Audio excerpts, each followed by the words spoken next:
सोलापूर शहरातील सलगर वस्ती व विजापूर नाका पोलीस ठाणे हद्दीतील सराईत गुन्हेगार राजू पंडित हत्तुरे वय वर्ष 27 हा मागील काही वर्षांपासून सातत्यानं घातक शस्त्राचा वापर करून गैरकायद्याची मंडळी जमवणं, दगडफेक करणं, खंडणी मागणं, जबरी चोरी, स्वेच्छेनं दुखापत करणं, तडीपार आदेशाचा भंग करणं यासारखे गंभीर स्वरूपाचे गुन्हे तो साथीदाराच्या मदतीने त्याबरोबर अवैध आर्थिक फायदा मिळवण्यासाठी करीत आलाय। त्याच्या विरुद्ध अशा प्रकारे एकूण गंभीर स्वरूपाचे 5 गुन्हे सोलापूर शहरात दाखल आहेत। त्याच्या गुन्हेगारी कृत्यामुळे सोलापूर शहरातील नागरिकांचं दैनंदिन जीवन विस्कळीत होऊन सार्वजनिक सुव्यवस्थेस बाधा निर्माण झाली आहे। राजू पंडित हत्तुरे यांच्या गुन्हेगारी कृत्यामुळे त्यांची सोलापूर शहरातील व्यापारी व सामान्य नागरिकांमध्ये दहशत असून त्यांच्या विरुद्ध सामान्य नागरिक उघडपणे पोलिसांना माहिती देत नाहीत।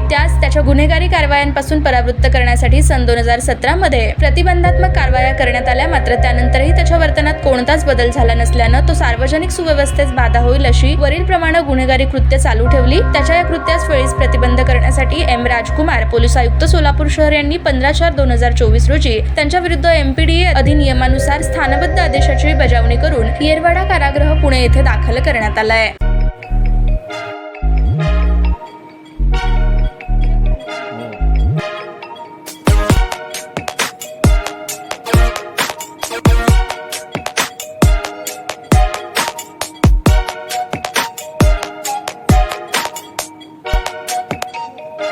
सोलापूर शहरातील सुप्रसिद्ध हॉस्पिटल म्हणजे सेंट्रल मल्टी स्पेशालिटी हॉस्पिटल मागील अनेक वर्षापासून सेवा बजावत आहे। 24 तास इमर्जन्सी सर्व्हिस, मॉडर्न टेक्नॉलॉजी, अनुभवी डॉक्टर्स तसेच अत्याधुनिक तंत्रज्ञान सुविधांनी सुसज्ज स्त्रीरोग प्रसूती विभाग, ऑर्थोपेडिक विभाग, मेडिकल विभाग आणि इतर एकमेव नाव म्हणजे सेंट्रल मल्टी स्पेशालिटी हॉस्पिटल। पत्ता गणेशपेठ शॉपिंग सेंटर, मंगळवार बाजार, सोलापूर। ताज्या बातम्या पाहण्यासाठी प्राईम महाराष्ट्र न्यूज चॅनलला सबस्क्राईब करा।